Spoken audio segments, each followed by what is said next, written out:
Hello everyone, let us do this interesting problem from electrostatics from the book Pathfinder. So we are given that there is a straight chain and it consists of n identical metal balls which is at rest in a region of free space. So ये एक chain है, उस पे हमने n identical metal balls fix कर दिए, and in the chain each ball is connected with the adjacent ball by identical conducting wires. So basically the entire assembly is conducting, right? The metal and the balls are also made of metal and the wires connecting them are also conducting. Length L of a connecting wire is much larger than the radius R of a ball. The balls are very small in comparison to this distance between two balls, right? A uniform electric field pointing along the chain is switched on in the region. तो chain के parallel एक electric field हमने on कर दिया. So we have to find magnitude of the induced charges on one of the end balls, right? तो question की language से लग रहा है कि एंड बॉल्स पे चार्जेस दोनों एंड्स पे जो चार्जेस होंगे, एंड बॉल्स पे जो चार्जेस होंगे उनका मैग्नीट्यूड सेम होगा. लैंग्वेज से ऐसा लग रहा है. Let us find out. तो हम यहाँ पे क्या चीज़ें कर सकते हैं? What can we suddenly say? We can definitely say that the entire assembly is neutral, क्योंकि क्वेश्चन में गिवन ही नहीं है. क्वेश्चन में हमें गिवन नहीं है कि whether we have given any initial charge to the metal balls.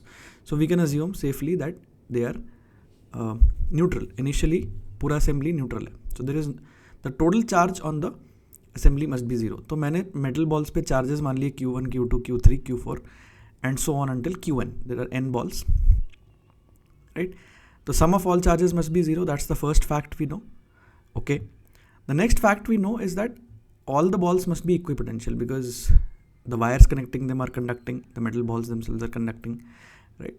So सबका पोटेंशियल सेम होना चाहिए. तो मैंने क्या किया कि सेकेंड बॉल और फर्स्ट बॉल के बीच का पोटेंशियल डिफरेंस लिखा और उसको जीरो पुट कर दिया. So what will be the potential difference?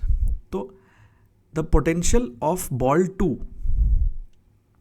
will be due to its own charge, which is Q2 upon 4 pi epsilon naught r.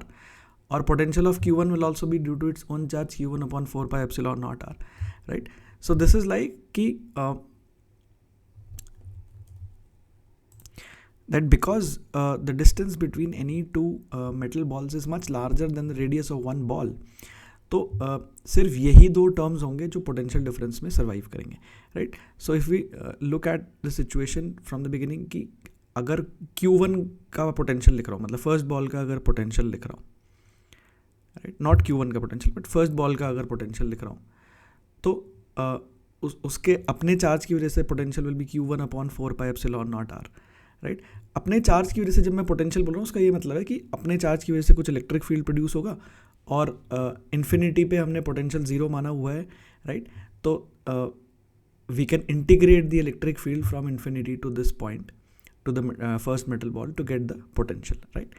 So that is the meaning of the potential due to its own charge.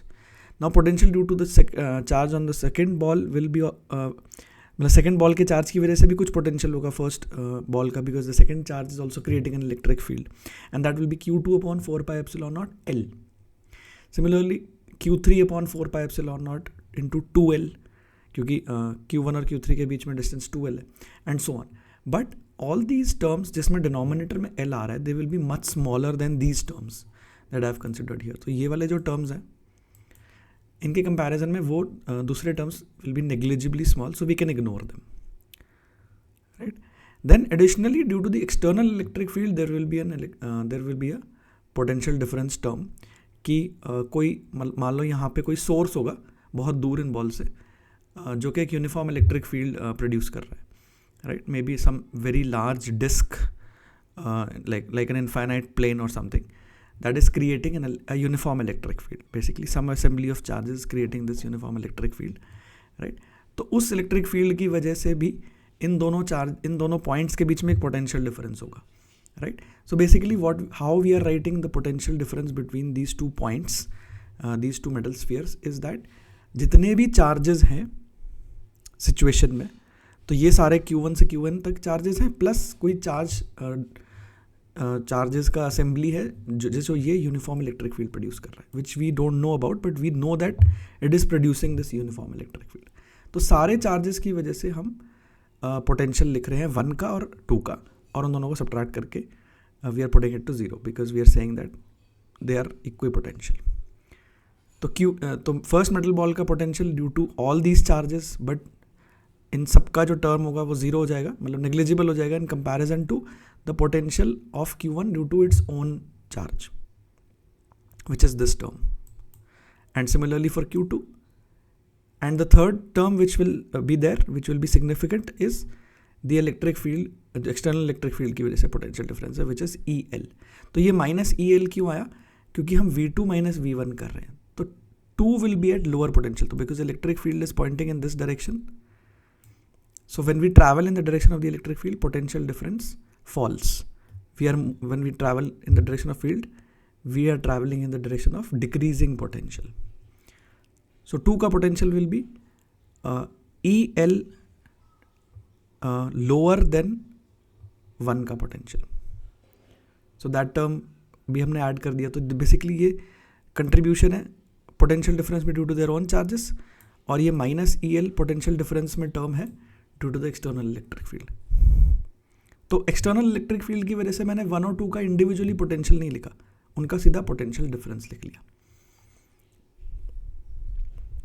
Right. So I get this equation from here which is very important कि Q2 minus Q1 is this.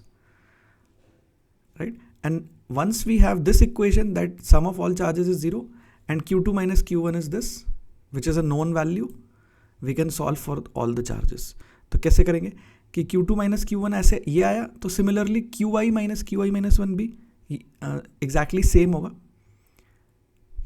We can do this, what we did with the first 2 balls, we can do it for any 2 balls. We can do it for these 2 balls, for example. Right? तो मैंने ith और I minus 1th के लिए लिख लिया ये equation. Right. तो इस QI minus 1 को मैं राइट हैंड साइड पे ले गया, and then observing that basically यहाँ से भी ऑब्जर्व कर सकते थे कि यहाँ से दिख रहा है कि अगर ith term I minus 1th term plus some constant value है, तो this means that this is an arithmetic progression. So I also wrote this version of the equation. This you can say corollary which comes from this is that the ith charge is equal to the first charge plus I minus 1. So मतलब basically AP का ith term, the arithmetic progression का ith term मैंने यहाँ पे लिखा है. So basically the charges will be an arithmetic progression and the common difference will be this 4 pi epsilon naught ERL. This is the common difference. So now what we have to do is we just have to write the sum of all these charges by using the formula for the sum of arithmetic progression, which is कि n terms है arithmetic progression में, और first term Q1 है और common difference ये है. तो you all know the formula I hope, ताकि हम total sum को 0 put कर सके, because we already know that the sum of all charges is 0. So AP का sum का formula लिख के उसको 0 put कर दिया, so we get the value of Q1 from here. Right. तो एसेंशियली मतलब इसको ऐसे भी सोच सकते हैं कि क्योंकि the ith charge is just dependent on Q1 and this thing which is known. Right. तो मतलब बेसिकली सारे चार्जेस को हम Q1 के टर्म्स में लिख सकते हैं, और फिर सारे चार्जेस का सम 0 पुट करके Q1 की वैल्यू डायरेक्टली आ जाएगी. सो Q1 is this, and therefore by writing the ith term of the AP I get this. This is the charge on the ith ball, and therefore this is the charge on the nth ball. तो basically first ball पे charge negative होगा, और exactly उतने ही magnitude का positive charge last ball पे होगा.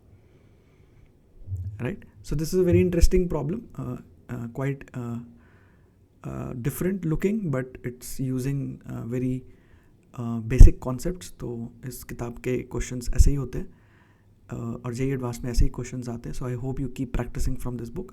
आई hope you liked the video, and thanks for watching.